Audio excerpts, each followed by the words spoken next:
If you look at the map of South America, one country stands out immediately: Chile. It doesn't look like any of its neighbours. It's not a wide country or a square country or even remotely balanced. It's long, very long, and incredibly thin. At first, this might just seem interesting, like a geographical quirk, but behind that narrow ribbon of land lies a much deeper story. A story of war, geography, trade, and even survival. Because Chile's strange shape isn't just unusual, it creates real problems. From natural disasters to national security, Chile has to work harder than most countries just to stay connected. In this video, we'll explore how Chile got its unusual shape, how it became a country trapped between ocean and mountains, and why that shape still creates real problems, and how is the country trying to fix them. Let's go back in time and unravel the story of the world's skinniest country. Before we dive in, make sure to subscribe this channel. If you love stories about how geography shapes the world, this is the place for you. Tap subscribe so you don't miss what's coming next.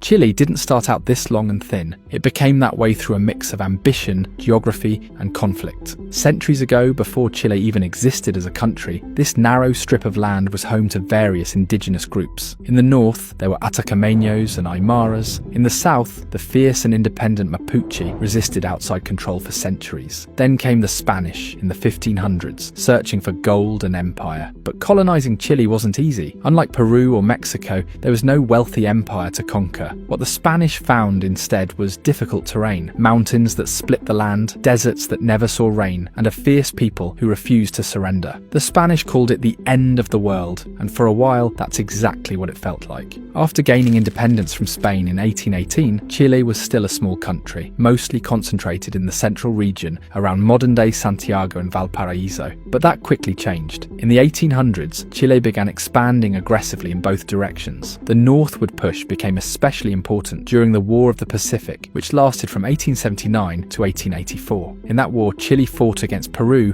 and Bolivia, mainly over valuable nitrate-rich lands in the Atacama Desert. By the time the war was over, Chile had gained massive territories, and Bolivia had lost its entire coastline, becoming a landlocked country. This victory gave Chile control over vast mineral wealth and pushed its borders farther north, adding more than 500 kilometers to its length. Meanwhile, in the south, Chile moved into the remote region of Patagonia, claiming land that was also being eyed by Argentina. At times, the two countries came close to conflict, but through a series of negotiations and treaties, including the Boundary Treaty of 1881, Chile secured large parts of southern Patagonia and the Strait of Magellan, giving it control over key maritime routes. By the early 20th century, Chile had transformed into a long, narrow country, stretching over 4,200 kilometers from top to bottom, about the same length as the United States from coast to coast. Chile had succeeded in becoming one of the most territorially extended countries on Earth, but with that length came new problems. Chile isn't just long and thin, it's trapped, squeezed between two of the most powerful natural forces on Earth, the vast Pacific Ocean on one side and the towering Andes Mountains on the other. To the west, the ocean stretches endlessly, offering beautiful coastlines but no room to grow.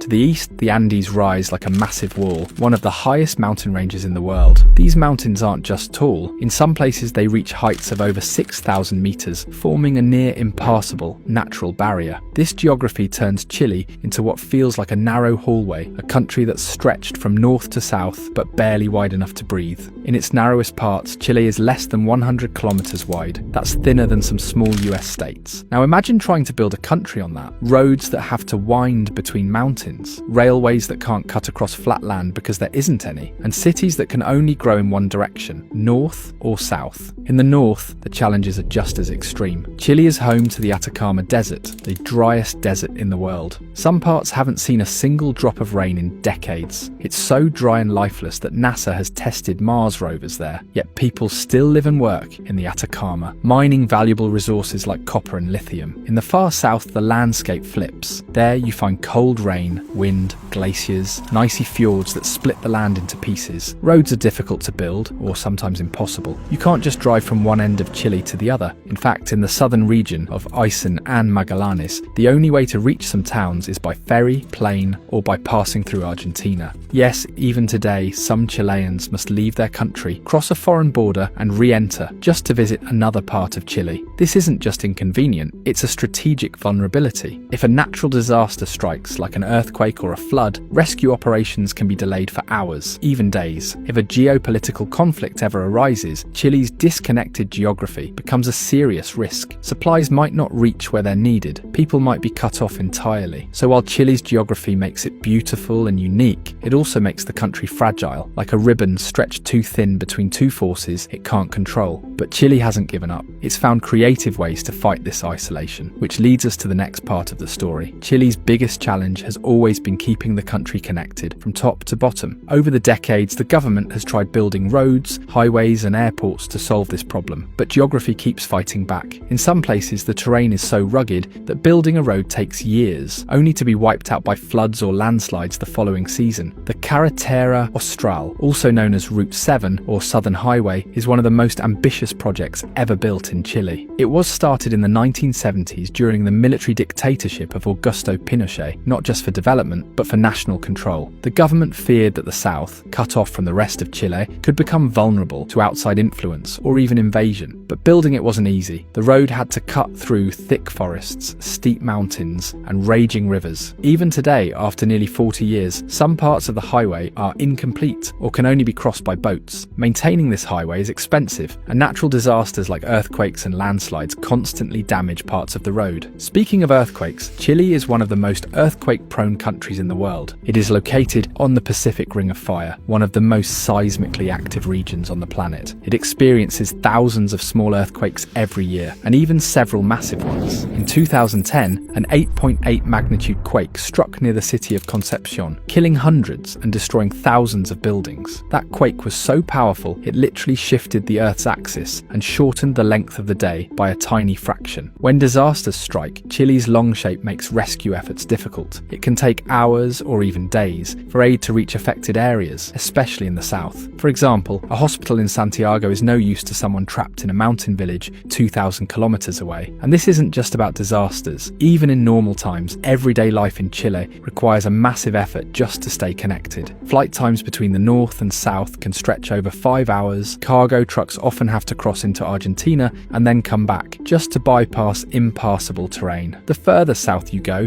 the harder life becomes, not because of people, but because of geography. And this geography also affects Chile's economy. Because the country is so stretched out, its population is unevenly distributed. Most Chileans live in the central region, around Santiago. In fact, nearly 40% of all Chileans live in or near Santiago. That's like if almost half of all Canadians lived in Toronto, or most Germans lived only in Berlin. It creates a country that's highly centralized, where nearly everything happens in one place. This concentration creates imbalance. Santiago and its surrounding areas have the best hospitals, universities, roads, airports and job markets. But go to the far north, to cities like Arica, or travel south to Punta Arenas, and you'll see a different picture. These areas often struggle with fewer jobs, less investment, and slower infrastructure development. If we talk about trade, Chile's economy relies heavily on exports, with more than 30% of its GDP coming from exports. It's one of the top producers of copper, lithium, wine, salmon, and fruit. But here's the problem. Moving goods in Chile is not simple. The long shape means transporting goods from mines or farms to ports can take days, adding to the cost and slowing down trade. Even though Chile has some of the most advanced ports in Latin America, like the port of Valparaiso and San Antonio, the country's extreme geography means exporters often face higher costs just to reach them. A company may need to combine road, rail, air, and sea transportation just to move a single product out of the country. This raises costs, delays shipments, and makes Chilean exports less competitive compared to countries with easier, flatter terrain. So while Chile is often praised as one of Latin America's most stable and successful economies, its geography constantly forces it to work harder and smarter just to stay competitive. But Chile isn't giving up. Instead, it's finding new ways to turn its geography from a challenge into a strength. Chile knows one thing for sure, that its shape isn't going to change. It can't flatten the Andes, it can't shift the Pacific Ocean, and it can't suddenly make the country wider. So instead of fighting geography, Chile is doing something smarter.